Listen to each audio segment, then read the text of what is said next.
বৃহস্পতিবার উত্তর দিনাজপুরের রায়গঞ্জ পৌরসভার উদ্যোগে রাস্তার ধারে সাধারণ হকারদের পরিচ্ছন্ন খাদ্য পরিবেশন সম্পর্কে একটি সচেতনতামূলক কর্মসূচি অনুষ্ঠিত হয়। এই অনুষ্ঠানে পুষ্টিগুণ সম্পন্ন খাদ্য খাবার এবং পরিচ্ছন্নতা এবং অপরিচ্ছন্নতা সম্পর্কে শহরের সাধারণ হকারদের বিশদে বোঝানো হয় এবং কিভাবে তারা খাদ্য খাবার সম্পর্কে এই পরিচ্ছন্নতা এবং পুষ্টির গুণগত মান বজায় রাখতে পারে সেই সম্পর্কে সম্যক ধারণা দেওয়া হয়। এদিনের কর্মসূচিতে প্রসঙ্গে রায়গঞ্জ পৌরসভার এক্সিকিউটিভ অফিসার সংবাদ মাধ্যমের মুখোমুখি হয়ে কি জানিয়েছেন শুনুন।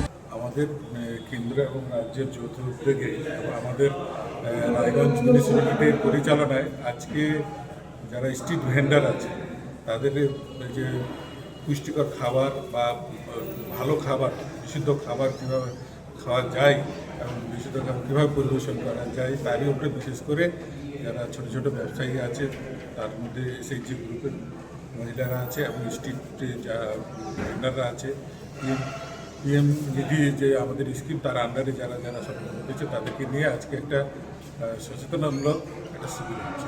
উত্তর দিনাজপুরের রায়গঞ্জ থেকে নিজস্ব প্রতিনিধির রিপোর্ট, টাইমস 14 বাংলা। আরো নিত্য নতুন ভিডিও পেতে এবং তথ্য জানতে আমাদের ফেসবুক পেজকে লাইক ও ফলো করে রাখুন। সেই সঙ্গে টাইমস 14 বাংলার ইউটিউব চ্যানেলকে সাবস্ক্রাইব করতে ভুলবেন না। মুখের উজ্জ্বলতা হারিয়ে গেছে, স্পট পড়ে গেছে, ব্রণ ভর্তি, তাই আর দেরি না করে আজই আসুন রায়গঞ্জের চণ্ডীতলায় হেলথ প্লাস মাল্টি স্পেশালিটি ক্লিনিকে এবং এখানে পান অভিজ্ঞ ডাক্তার দ্বারা ফ্রি স্কিন টেস্ট। আরো বিস্তারিত জানতে যোগাযোগ করুন 9674895169 এই নম্বরে।